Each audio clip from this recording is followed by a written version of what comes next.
Please join us in the Pledge of Allegiance. I pledge allegiance to the flag of the United States of America and to the republic for which it stands, one nation, under God, indivisible, with liberty and justice for all. Welcome to our Monday, January 23rd school board meeting, and we will turn this right over to Mr. Rob James. Thank you, President Suze. All school districts in the state of Indiana are required to have a Board of Finance meeting at their January board meetings, and so this is the meeting in which we will do so. So the first part of the organization of the Board of Finance is to elect a president of the Board of Finance meeting. Mr.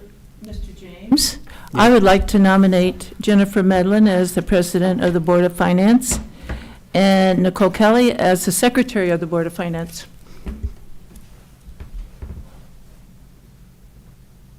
I will second that. All in favor? Aye. Motion passes.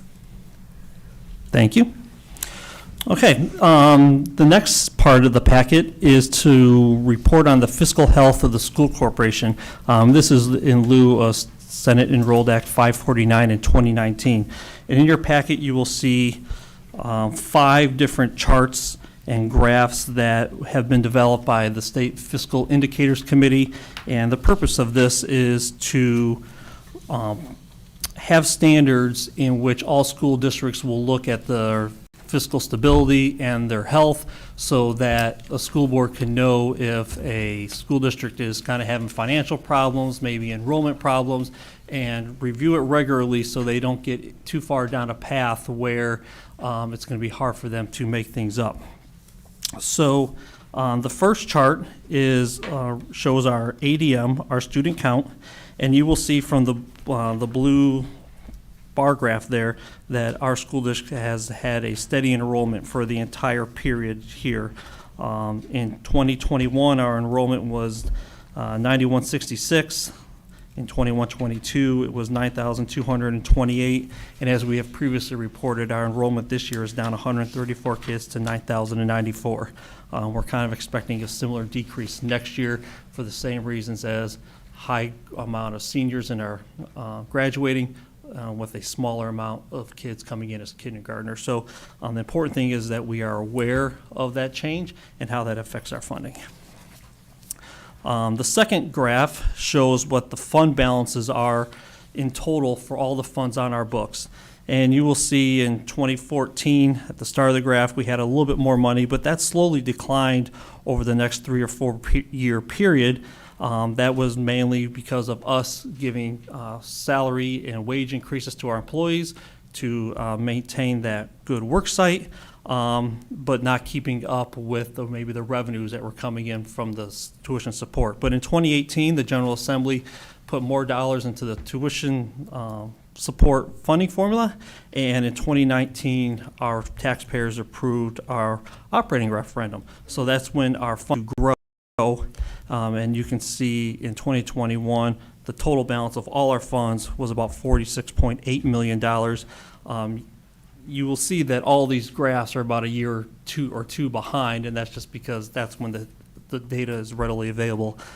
Because of the inflationary costs that we saw in calendar year 22, our balance at 12/31/22 is going to be about $1 million less than it was at calendar year 2021. Still healthy, still at 45.7 as to 46.8. So we're still in good shape there. Again, it's fending off those same prices that everyone is in their personal life as well. The third table chart shows what our annual deficit and surplus is for all of our funds. So if you look in green, those are our revenues, and the amounts in blue are our expenditures. And you will see for the last 3 or 4 or 5 years, our revenues are just slightly above our expenditures. We want to be as close to that margin as possible. We're not trying to stockpile any dollars here, any money coming in. We want to put back into the classroom. There's a new colors added this year. Those orange and pink amounts, those are called revenue exceptions and expenditure exceptions. And those are times when we're transferring money from one fund to another. The board approves annually an amount that we transfer from our education fund to our operations fund. We have money that we put into our health insurance fund and then pay health expenditures out of there. So when the money's coming in one fund to another, that affects your receipts and expenditures in total, but they're not really revenue and expenditures, because otherwise you'd be double counting them. So those amounts in the orange and pink are in essence the same amount. They're just the ins and outs. So if you look on there, we have been steady, slightly a little more income than expenditures, and then that's also shown by the amount in yellow at the very bottom where it shows the difference. Sometimes there's a blurb where it looks as if we've had a lot more revenue in one year than maybe in others. And for example, in 2019, we sold GO bonds, but then we don't spend that money for a couple of years. So all the revenue is reported in one year, but the expenditures are spread out. So it kind of offsets, and in 2019 here, it looks as if we brought in much more than we spent, but that's just really not how it works.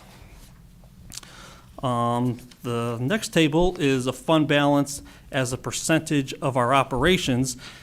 And this is where they want to see how much cash you have on hand. Are you just really barely having any money in the bank? How fluid are you in order to maintain your operations on a regular basis? The rule of thumb is to have at least 15% of your operations as the fund balance, just for cash flow needs. Our amount since 2019 has increased, but it doesn't show on this graph because it only goes to 2021. But again, because of inflationary costs and us putting more money into the classroom with teachers and staff, our fund balance is going down slightly, but that's okay. Again, we don't want to have a large fund balance. We want that money going back into the classroom. The next graph breaks down our revenue by type between state money, local tax revenue, other local revenue, and so forth. So if you look on there, the biggest section, which is displayed in the darker purple section, is our state revenue. And you can see that is our state funding. That is our tuition support that we use to put money into the classroom. It is the biggest. The bottom line, or the section, is the local tax revenue.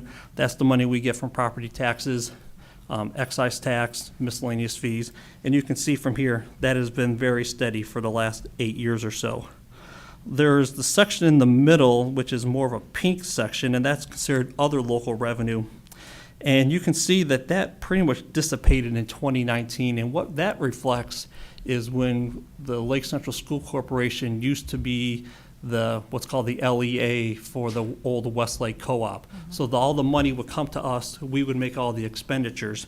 Well, when the co-op was dissolved, that money was no longer coming in and out of our books. So therefore, that amount of other local revenue has now shrunk dramatically. Again, all amounts besides that have been pretty steady throughout the years. And then finally, the last graph is what percentage of our revenue comes from our operating referendum. And this is where the board, the administration, the taxpayers, we want to know how reliant we are on that. We are very grateful for the support from our community, and we've been able to use that to maintain wages and make our teachers competitive wages. That referendum money pays for our SROs in our buildings.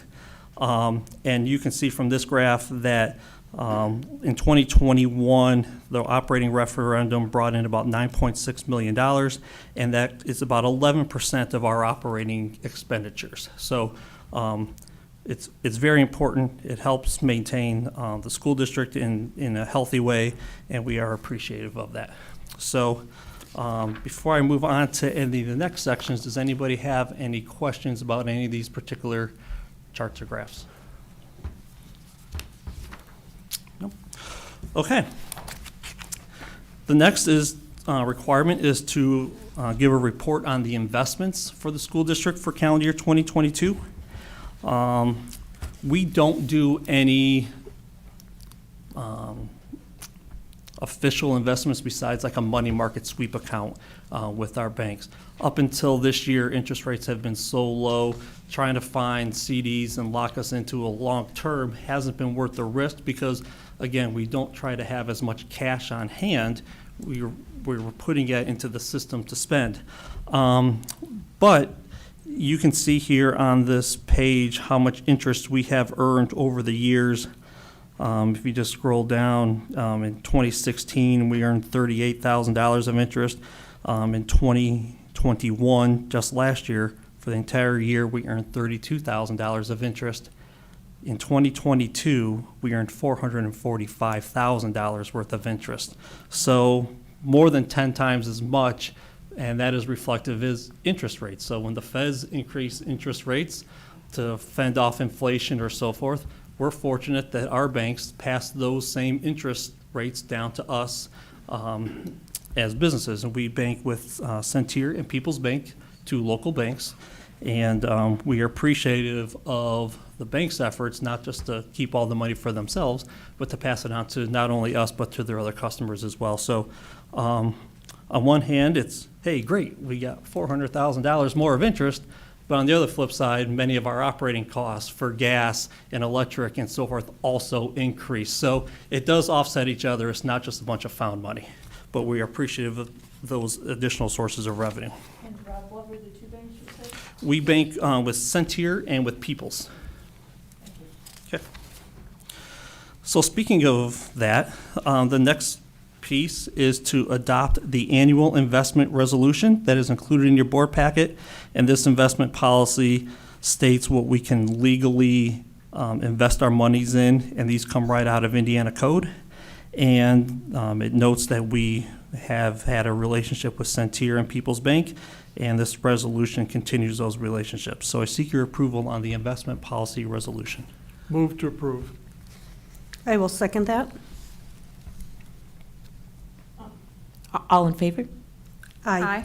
Opposed? Motion passes. Okay. The last piece is to void and remove old outstanding checks that we've been carrying on our books. And Indiana Code says that we need to keep outstanding checks on our books for 2 years from December 31st, of which the year in which the check was written. So in layman's terms, in essence, any check that was written in calendar year 2020, we can receipt back in now, regardless of what time of the year it was. And so I've included in your packet those old checks. We have a total, looks like, of about only 9 checks that are outdated from that time.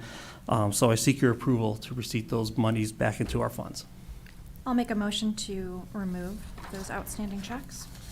And I'll second that. All in favor? Aye. Opposed? Okay, so now we just need a motion to adjourn the Board of Finance meeting, and then we will continue with the regular meeting. I'd like to make a motion to adjourn the board finance meeting. Second. All in favor? Aye. Aye. Thank you. Adjourned. Thank you. We'll move on to our agenda approval, deletions, additions. Dr. Varacco. Thank you, Mrs. Suze. You do have an agenda that's been revised before you. The revision is under Roman numeral 8A, item 3 and 4, which is my legislative update under my section. Move to approve the agenda as revised. We have a motion by Dr. Medlin, I'll second that. second by Ms. Kelly. All in favor? Aye. Motion passes.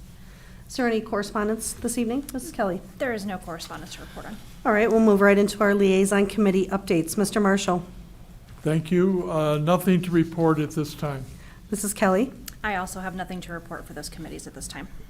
Dr. Malco, I have nothing to report for those committees either. Dr. Medlin. Nothing to report, thank you. The only thing I have is Dollars for Scholars. Tomorrow, there is a meeting for the seniors. The scholarship applications are opening, so you may want to attend that meeting. Mrs. Resnick will be hosting that. I'm sorry, I don't know her room number, so I'm sure somebody in the office or Mrs. Resnick can help you with that. So we'll move on to our official school board business topics consent agenda. Dr. Varacco. Thank you. So seek a board approval from our organizational meeting of January 3rd and seek approval for the claims, payroll, and extracurricular expenditures you received in your packets this week. Move to approve. We have a motion by Mr. Marshall, Second? second by Mrs. Kelly. Any discussion? All in favor? Aye. Motion passes. I need to abstain from the school board meeting minutes. I was not here. We will note that. Thank you. Is there any public comments regarding action items? I don't see Mrs. Nowacki. No, thank you. All right, so with that, we'll move on to our official school board business topics, regular agenda. Dr. Veraco. All right, we get to start our meeting this evening, our regular meeting, with some recognition of outstanding student achievement, and I'll invite high school principal Erin Novak to come and do the honors. Thank you. All right, thank you, everybody. Good evening, President Suze, Lake Central School Board, Dr. Veraco, district administrators. It is my honor to recognize some outstanding high school students, and I am going to start with, the first one is the Harvard Book Prize. And if you bear with me for just a second, I'm going to read a little synopsis of what this prize is all about, because I don't think it's common knowledge for many people. To begin with, this award is over 112 years old. So the Harvard Prize Book Program was established by Harvard alumni in 1910 as part of an effort to attract the attention of talented young students to the opportunities at the college. In the program's first years, a prize book was awarded at only a handful of schools in the New England area. Today, nearly 2,000 prize books, sponsored by local Harvard alumni, are awarded in schools all over the world.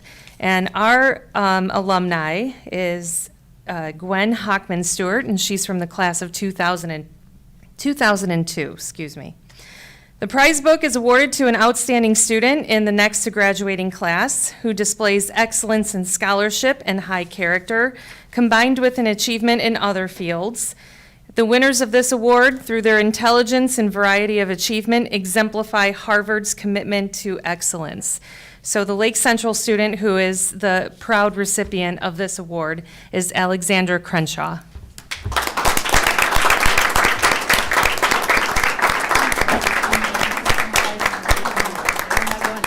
And here's your book. And this is your little bookmark that I read from. Thank you. Don't mind me sneaking in. It's really good. Alexander, can you pass before the board here? Oh, yeah.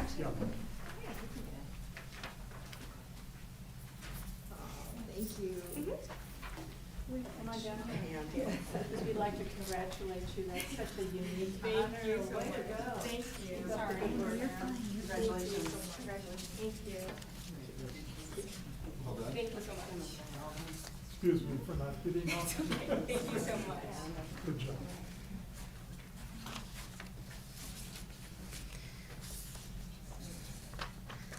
Do you think you might go to Harvard also? Well, I already committed to University of South Florida, but this is still cool.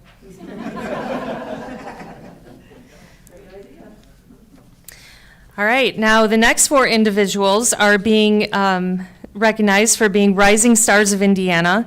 These four students are current juniors at Lake Central High School, and this award is from the Indiana Association of School Principals, and they recognize 1,000 students from the state of Indiana. So we are fortunate to have four of those students, and they are being recognized for their outstanding academic achievement and their leadership skills.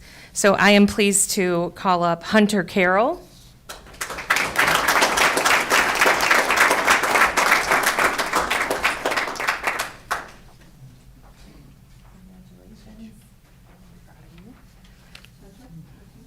Sarah Dowling.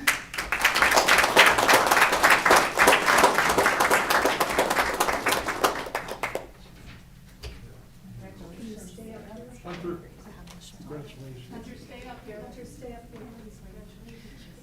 I think they will get your picture. Brianna Kaselke.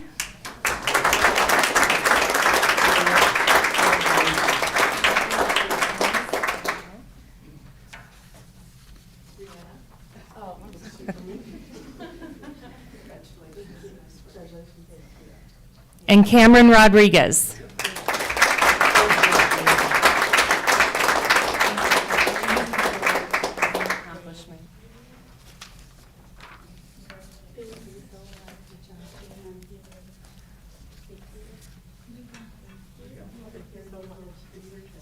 Sure. All right, thank you.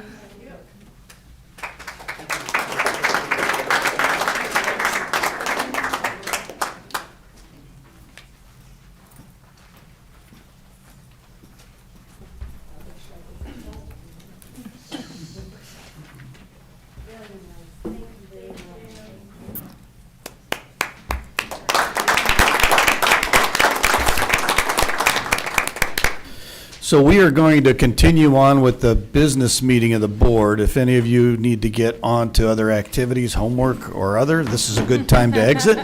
You're certainly welcome to stay if you like. This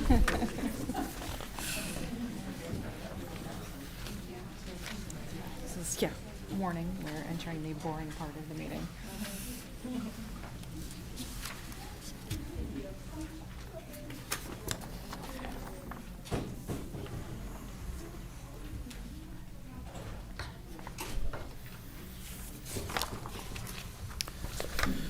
All right, so my second item this evening was professional leave request, and this afternoon that meeting was canceled due to the impending weather. They must be expecting more snow in the Indianapolis area. So I'll bring the exact date back to the board when I know it. It's probably going to be middle of February, I'm guessing at this point.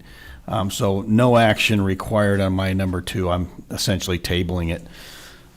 My third item is, as we are now going into the third week of the General Assembly, looking at all things Indiana. Once again, there are a lot of pieces of legislation that may impact us. The week 2 deadline has passed.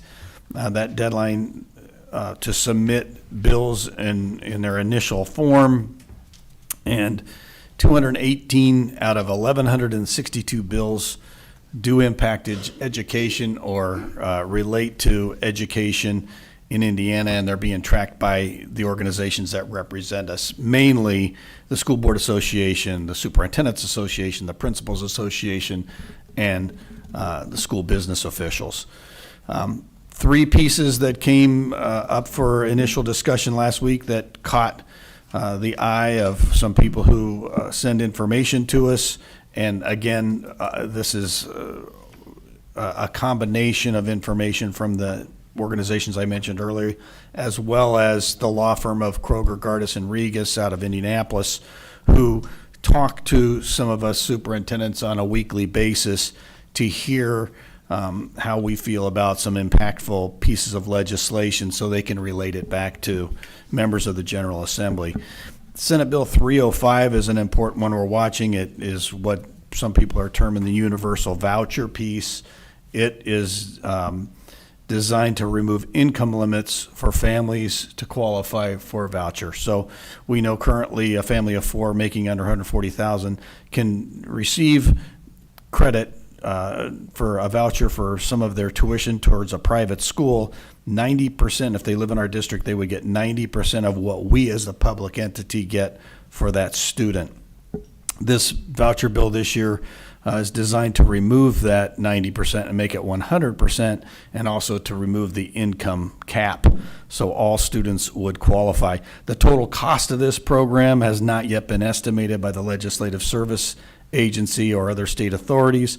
The author of the bill has agreed to put a cap on it, but it does make state leaders of our organizations nervous that the initial verbiage does not include any kind of a cap. Senate Bill 354 also on the radar.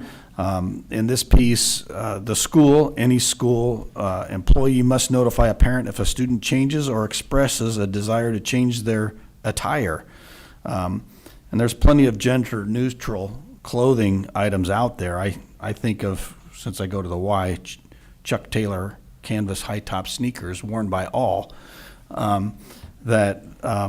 it makes the policy somewhat, if it becomes a law, unworkable, because who's to judge that something is a significant change?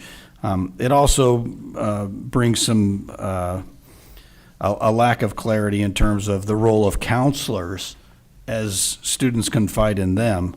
Are those counselors also expected to violate their lifelong practice of talking to children in confidence? So we'll continue to watch Senate Bill 354 closely.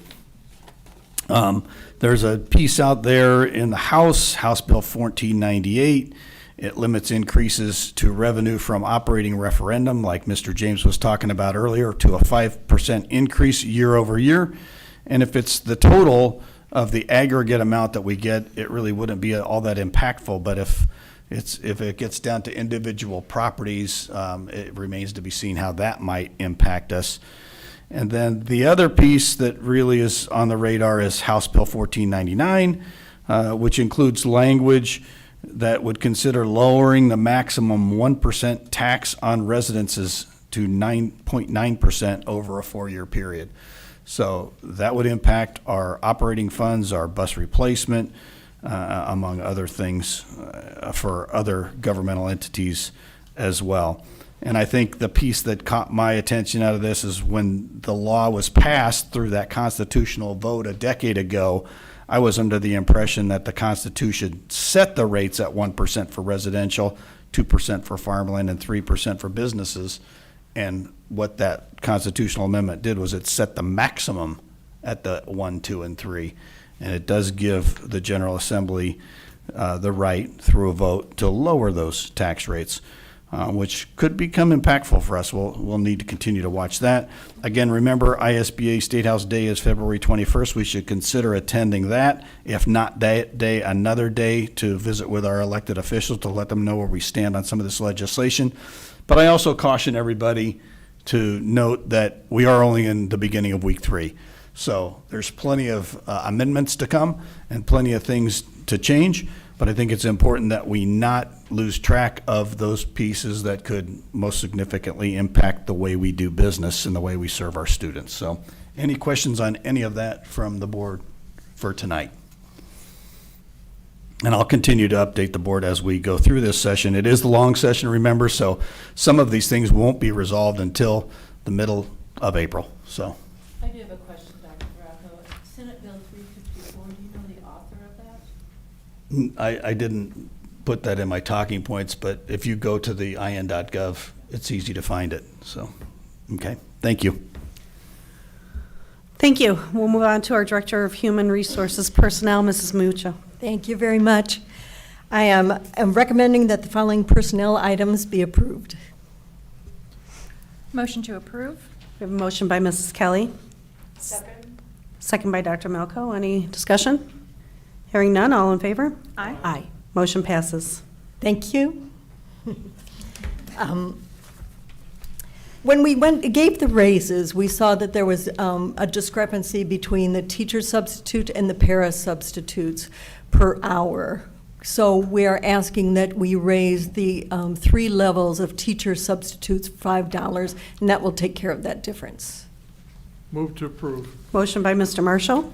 Second. Second by Dr. Medlin. Any discussion? Hearing none, all in favor? Aye. Motion passes. Thank you. Thank you. In your pamphlets, you will also see that there are the conflict of interest forms and the employees that qualify to disclose that they do have a conflict of interest in the school system. For your information. Thank you. All right, we'll move right along to our Director of Primary Education, Dr. Bracy. Good evening. I am seeking your approval for the professional leave request you have received in your packets. So moved. We have a motion by Mr. Marshall, Second. second by Dr. Medlin. Any discussion? All in favor? Aye. Motion passes. Thank you.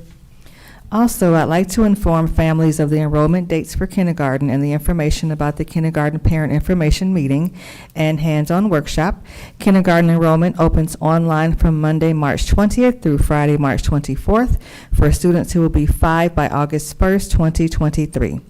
Enrollment is 100% online and can be accessed on our website or on the school's website. Also, please look for flyers to be posted at local businesses and agencies throughout the community. At our kindergarten parent informational meeting, it's scheduled for Tuesday, August 4th from 6 until 7 p.m. in the auditorium here at the high school.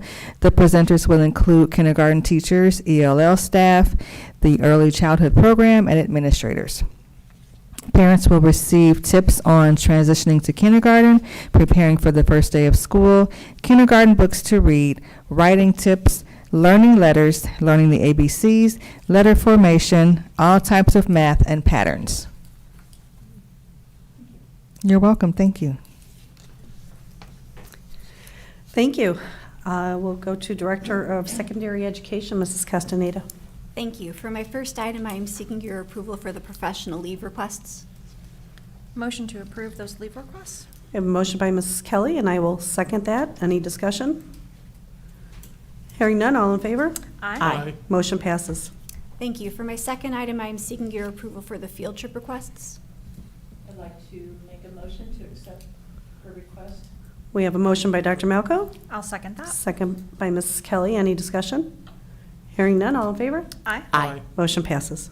Thank you. And then for my third item, I'd actually like to bring up two of our assistant principals from Lake Central High School, Mr. Todd Smolinski and Mrs. Carrie Regan, who are going to talk about some new course proposals for next year.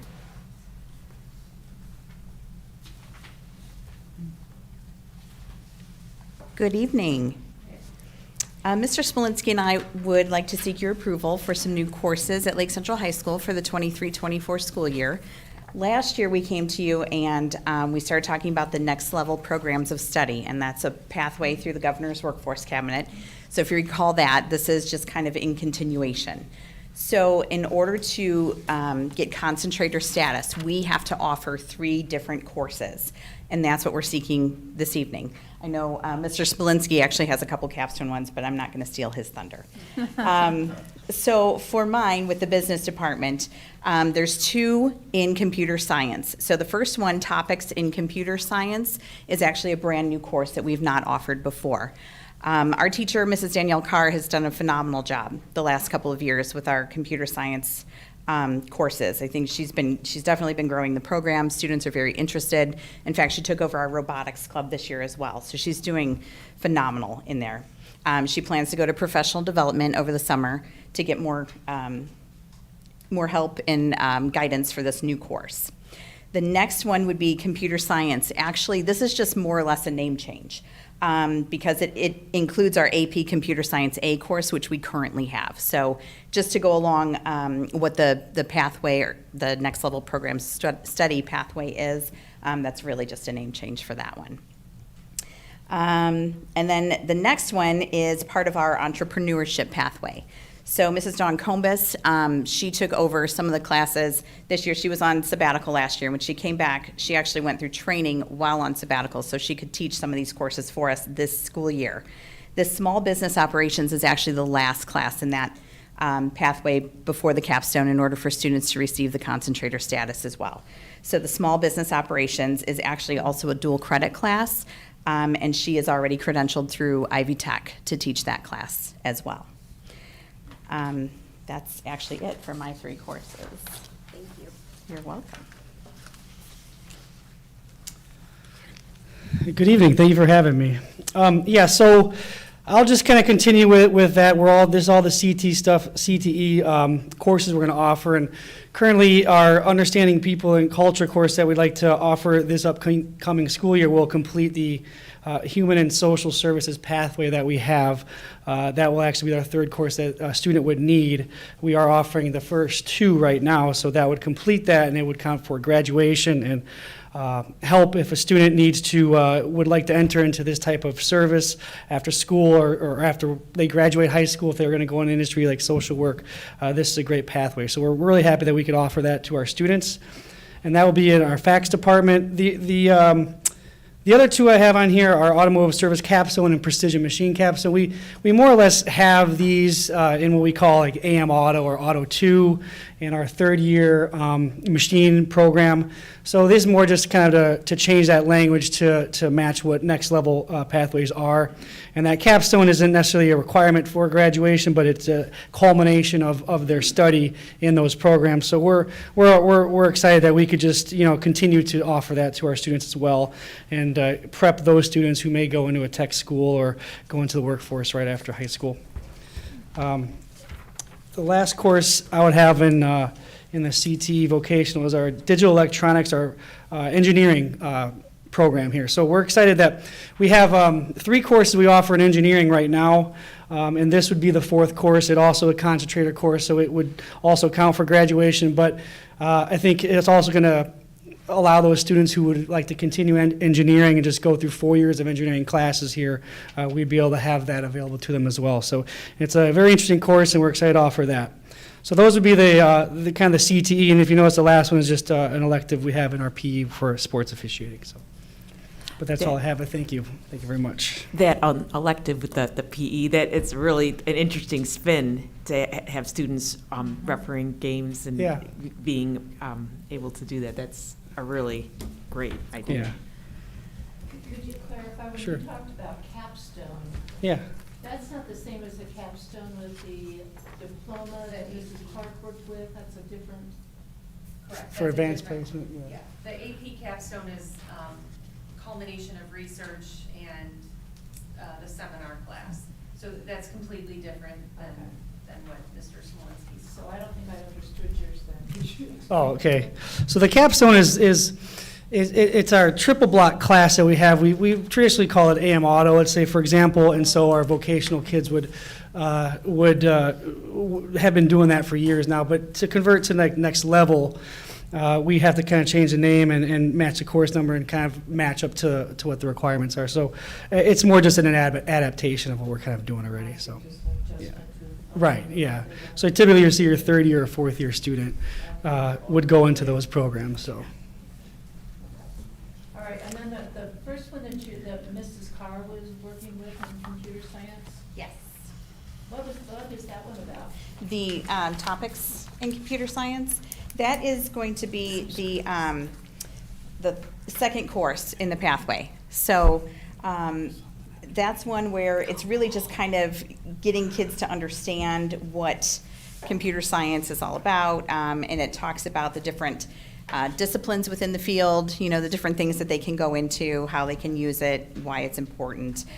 There's different games. She's done some amazing things in the classes, you know, with these Spiro balls, and I'm watching the kids on the countertop in Town Square, and they can just program them without letting these balls fall down off the counter. I mean, it's just amazing what she can do. So they can, there's like the game development, app development, artificial intelligence things. It kind of exposes them a little bit to all of that.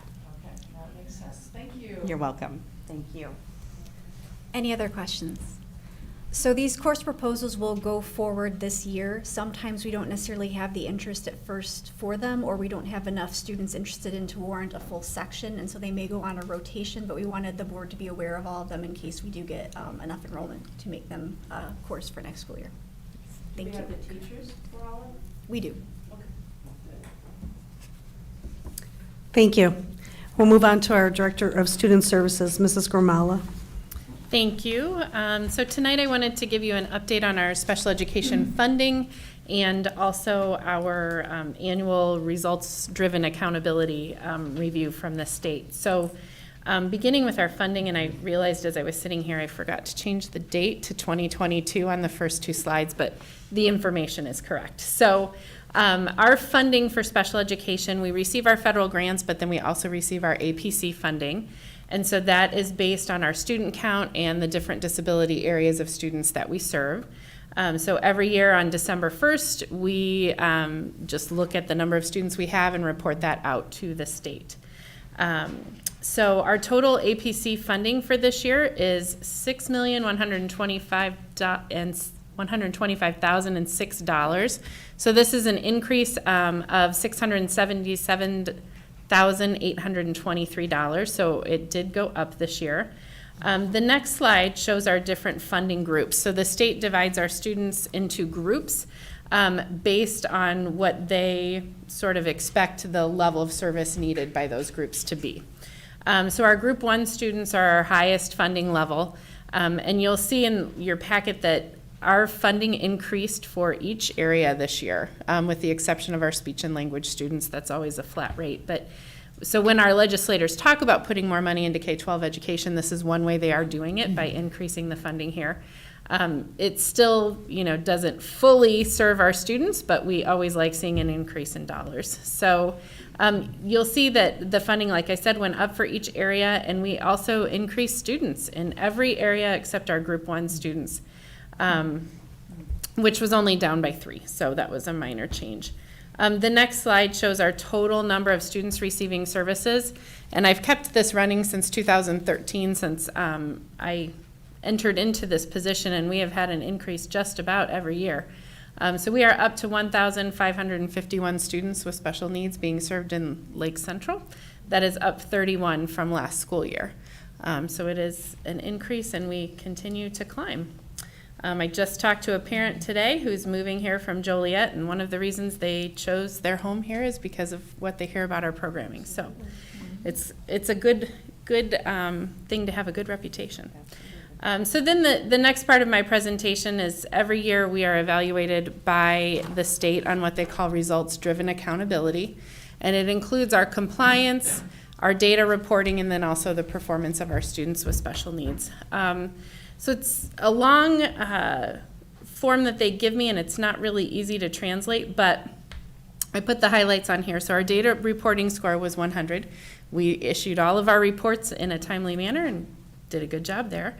Our compliance score this year was 73.33, and these aren't exactly percentages, but you can kind of think about them that way. We did miss, out of over 100 evaluations, we missed our 50-day timeline on 3.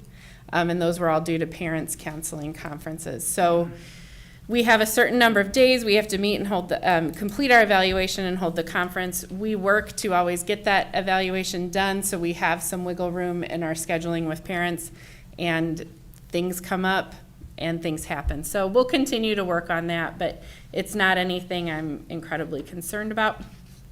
Our results score this year, we had a score of 68. This is an increase of 15.5 points from our ratings in 2021. So that's nice. I think I would attribute that primarily to our students being in school, most of our students being in school for a full year last year. So I think we're seeing a little, some growth from our post-COVID years here. So the last page shows some of our areas and our ratings. Areas of concern for me are our I Read 3 passing rate. We have a potential score of up to 5 on all of these areas. We had a score of 3. 82.7% of our students with disabilities passed I Read 3. I do think this year we'll be giving I Read 3 in 2nd grade. So that'll give us a little bit of an earlier warning on those students, and we can focus more on them going into 3rd, and hopefully we'll see that increase. We consistently get a score of 1 on the percentage of our students who participate in the alternate assessment. The state, and actually the federal government, has sort of this arbitrary number of 1%, that no more than 1% of your students can participate in the alternate assessment. That's the assessment for our students with the most significant needs. So on this, if we have any amount over 1% participating in that test, we automatically get a score of 1. Last year we had 1.4%. We consistently hover right around that. That is a group that we do have an exceptionally good reputation for serving. That's where a lot of families move to us for those services. We review the students participating every year and make sure they meet the criteria and that we're making good choices for those students. So I'm sort of at a point where I'm just willing to accept that number. And then the last number that the last area where we received a score of 1 is a similar rating. The state looks at the percentage of our students with disabilities who spend at least 80% of their day in the general education classroom. If we are anywhere below their target, we get a score of 1. So they don't factor in growth, they don't factor in improvement, it's just you either get a 5 or you get a 1. So we have 75.6% of our students with disabilities spending 80% or more of their day in general education. I think that's really good. It has increased. When they first started looking at this, we were around 60%. So we have made a lot of changes to increase our students' participation in general ed. They move the target every year, so they continue to increase it. So this year it was at 80%. So we're at 75.6, we're moving in the right direction. Again, that's something else that we make those decisions as a case conference committee. I feel very comfortable that we're doing things the right way and that we are making good choices for students. So, so that is our RDA data. Are there any questions? Did you get a 1 then? We did get a 1 for our LRE. But we had really nice scores. I highlighted the areas of concern, but our successes, again, on that score of 1 to 5, we received a 5 for our students approaching proficiency or higher in both math and ELA for our students with disabilities. For our growth for students with disabilities, we received a 5 for ELA and a 4 for math. Those are based on iLearn scores. So we had some definite successes. We received a 5 for our students graduating, our students with disabilities graduating with a diploma. 85.4% of our students with disabilities graduate with a diploma. So those scores we did an excellent job in. That's a great report, and I hate that the federal government keeps changing the target date. Well, that's the state. That's That the rating comes state? from the state, but I believe they have to report that out to the federal government. Probably So, trickle down. yep, pushes down to us. I agree. Very good report. Thank you. And now our Director of Facilities, Mr. Ledyard. Thank you, Mrs. Suze. Tonight, I just have one item. I wanted to report to the board about a little project we did in the fall at the field house here. To make a long story short, we have been targeting our we had been targeting the field house as part of our optimization program. It's the most used building, most used room in the building, probably 6 days a week, 16, 18 hours a day. And it had the original incandescent high bay lights there, and some of them were failing, and the replacement parts were probably hard to find and more expensive than getting new LED lights now that technology has improved. So we had targeted that area. So we worked with Heyer and Schmidt, part of our optimization program, and this fall we did replace them. The old lights, there was 112 high bay lights in there now. Because of the LED lights, we've now gone down to 56 lights, so there's only half the lights in there. If you've been in there, it's probably brighter as ever been since the building opened. The coaches and administration have reported they just love it. So with that, we also worked with NIPSCO as part of the optimization program, and we got an incentive to do this for $20,643. And this is it's in your board packet. Heyer was really helped us out with this project too, and it cost us $33,000 to put it in. So we got $20,600. So there's a delta of about $12,000. We'll have it paid for in April because we're saving 191,000 kilowatt hours a year on this now. So we're saving over $2,100 a month in the field house just by having these LED lights in. So it will be paid for by April. So we're really happy with that. We're kind of working toward maybe moving the pool that way too. So those are fancy fixtures. So Heyer and Schmidt and I are working on some adaptive ways to do that as well. So this is the checks. The copy of the check is in your board packet. Any questions? Back in the fall, Steve was very proud of those lights. He showed us. No, they're those lights are very nice. And they're half Yeah. the lights, and Yeah. they last 5 to 6 times longer than a regular bulb. Yeah. So it was a great little project. Great. So how many wins is that? That's more than a win-win. That's a lot of wins. I mean, it was good. And now we'll move right back to our Director of Business Services, Mr. James. Thank you, Mrs. Suze. My first item on the agenda is to go over our quarterly financial report. And I have two big spreadsheets that I placed at your station. If you look at the first one in the top left, it says 2022 calendar year cash flow for the education fund. So top left, I just want to go over that one first. So our education fund is where our funding from the state comes, and that is state support, our tuition support. We do have some other miscellaneous fees that come into this fund for preschool programs, special ed reimbursements. We get money from the high school for athletic workers and so forth.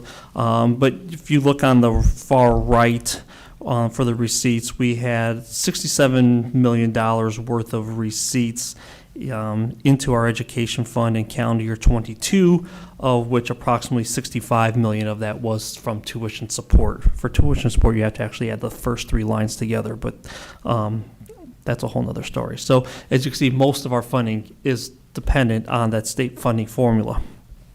On the expenditure side, we break this down by teacher wages, classified staff wages, FICA, PERF, TRF, insurance, and so forth.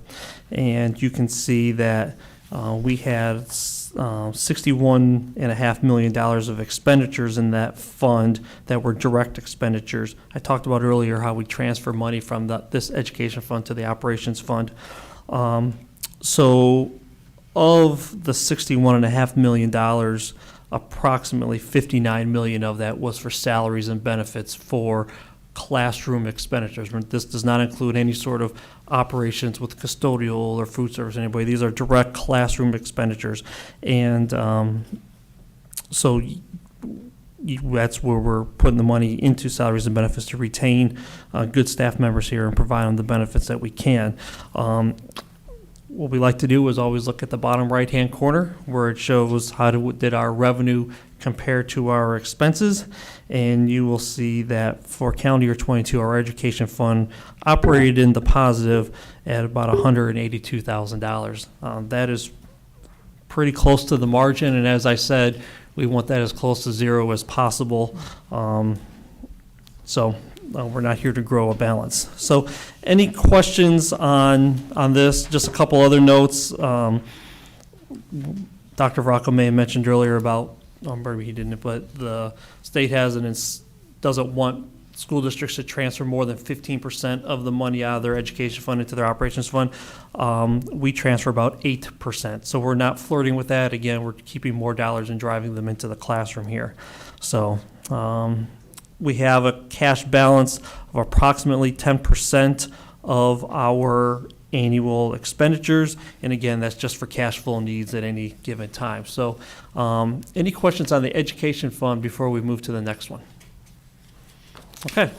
So in addition to the education fund, though, we have our referendum operating fund. We have a rainy day fund that has monies in there, and we have our operations fund. And really those four funds together are the monies we use for the daily running of the school district. So what I like to do is take those four funds and combine all of them together into one sheet. So similarly, this is a little more detailed, but if we just jump right to the end here, if we look in the bottom right-hand corner, this sheet shows that for our operating funds, we were about $1.25 million to the good in revenue over expenditures. However, that's a little bit of a misnomer because we ordered school buses, and there's been a supply chain, for lack of a better term, delay on that. And the buses we ordered at the end of calendar year 21 still have not arrived. They're usually 5 to 6 months out. We're looking at 15 months. Coincidentally, it was about $1.2 million of school buses. So since this is a cash basis report, cash in, cash out, we have encumbered money there for those buses. They should be arriving any time. We're expecting them here at the end of the month, maybe early February. So if those were on target, that number would have been about $1.2 million less. So still close to the margin. And as we talked about in the Board of Finance meeting, we do this based on our projections, based on our ADM. We want to put as much money into the classrooms as that we do, and we use those revenue projections to determine how much money we can give for raises there in the fall when we negotiate. So this shows that we're financially stable, and I'll take any questions that you may have. So then would your ending cash balance be $50,000? 2012, is that what you're saying? The total cash balance of all those funds together is about $27,479,000. So if those buses were actually paid for in November or December, we'd have about $26 million in cash for these funds together. And that represents about, if you look at the top in the middle, about a 23% cash balance of our annual expenditures. But as we've seen,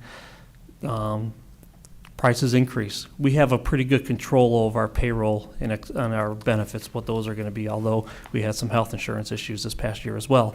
But that being said, fuel increases, we can't control that. Utility costs, security costs, technology, another big area where we're having to put a lot more money into in order to keep our data secure and try to stay ahead of the bad guys, so to speak. So,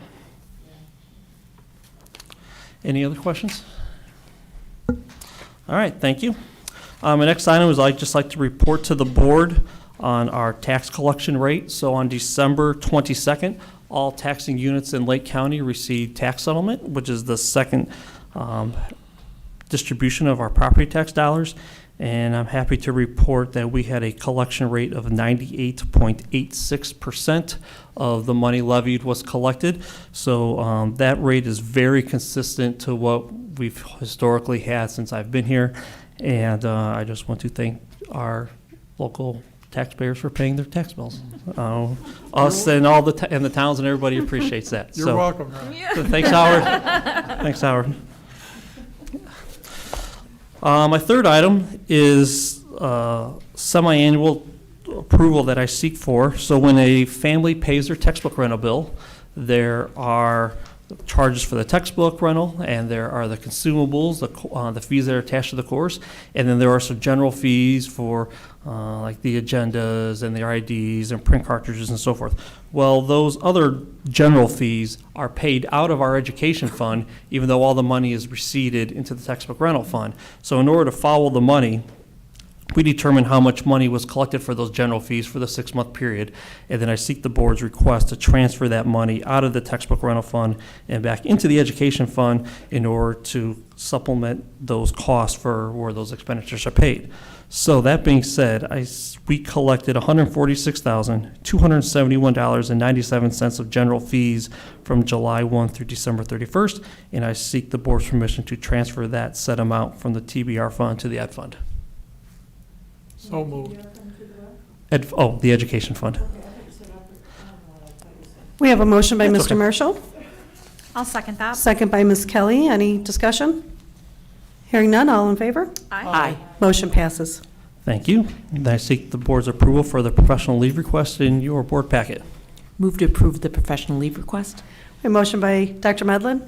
I'd like to second that. That is quite an honor to be. We have I can't hear you. Is your microphone on? I'm sorry. Oh, I'm sorry. I second to that, and then I said that is quite an honor to be invited on behalf of IASBO. Thank you. Yes. Oh, cool. We have a second by Dr. Malkow. Any discussion? Hearing none, all in favor? Aye. Motion passes. And then my final item is to seek your approval for the donations that were listed in your board packet. I'd like to make a motion to approve the donations. We have a motion by Mrs. Kelly, Second. second by Dr. Medlin. Any discussion? All in favor? Aye. Motion passes. Thank you. That's all I had. Thank you. Are there any public comments this evening? Let's see here. There are none. So with that, we'll move on to our board comments and consideration of future agenda items. Mr. Marshall. Thank you, Madam President. I'll try to make this short. Over the holiday weekends, we had the opportunity to have our grandchildren at our home. Grandma, my wife, myself as grandpa, we conduct a little game with our grandchildren. We had a 4th grade grandson who participated to the extent of what we do is write out little clues to each of the grandchildren on a hidden Christmas gift somewhere in the house. And they go around and try to find it. Well, Grandpa, in his zeal to help Grandma out, wrote out in hand script writing my clues. Now, my 4th grade grandson had difficulty identifying that. He goes to a progressive school in the collar communities down around Indianapolis. I consider him a good student, but he's never had any exposures to script writing. If Dr. Bracy would like to comment on that, in terms of what we do here, at Lake Central and anything that's going on in the future. I'm old school, and I'm really not sure how this got started. Well, I don't know what year it was, but I do remember cursive being removed from third grade as a requirement. But it's amazing that you're asking me about this, and I'm kind of prepared for that question because our reading committee has been talking about this, and we're trying to figure out ways to implement handwriting back into our curriculum. Really? We are. My grandmother wife, who's a retired school teacher, will be very happy to hear that. It's that calligraphy you're doing over there. So I will keep you posted. Thank you very much. You're welcome. That's all I have. Thank you. Mrs. Kelly? I just wanted to thank the staff at Coling. I received a nice little card with a note of appreciation, and I just wanted to say thanks, and we appreciate you too. Thank you. Dr. Medlin? Nothing tonight, thank you. Dr. Malco? I believe I have a card here. I believe I have a card here also, but I haven't opened it yet, but thank you. You know, we just kind of rushed through the Director of Personnel report. It's okay. No, it's not okay. Because Terry Mucha is retiring, and I think that she deserves a round of applause.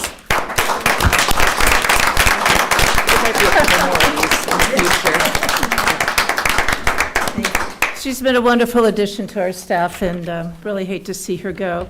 Now, I have a question, and I just want you to think about it. Don't get all stressed by this, but we have a new class at LC, the Entrepreneur Small Business Operations, which makes a lot of sense. And I see we have our buy local signs. Makes a lot of sense. But yet, and this is nothing negative about anybody's decision to buy everything off of Amazon, but I really struggle with it. And that's all I'm going to say. That's just my personal opinion. Thank you. And I just want to say, once you're formal, the tiny bit of time I was there was very, very nice, so great job. And I just want to give a shout out to, I know that our sports are going into, DACs, sectionals, regionals, but, we had our first LC girls wrestling state champ, Ellie Janowski. Thank you. So, I just want to give a special shout out to her. She won her state weight class. I think it was 145. So it's a big accomplishment. So no easy feat. So with that, we'll move to Dr. Varaco. All right, we'll continue to check your calendars for school activities. Our next gathering here is Monday, February 6th. If the board doesn't object, I'd like to go ahead and stick with the 5:30 start for our work session so we can try to crank through the rest of those board policies. Accepted. Sure. Thank you. On my behalf. Thank you. With that, do we have a motion for adjournment? Move to adjourn. Do we have a second? I'll second that. All in favor?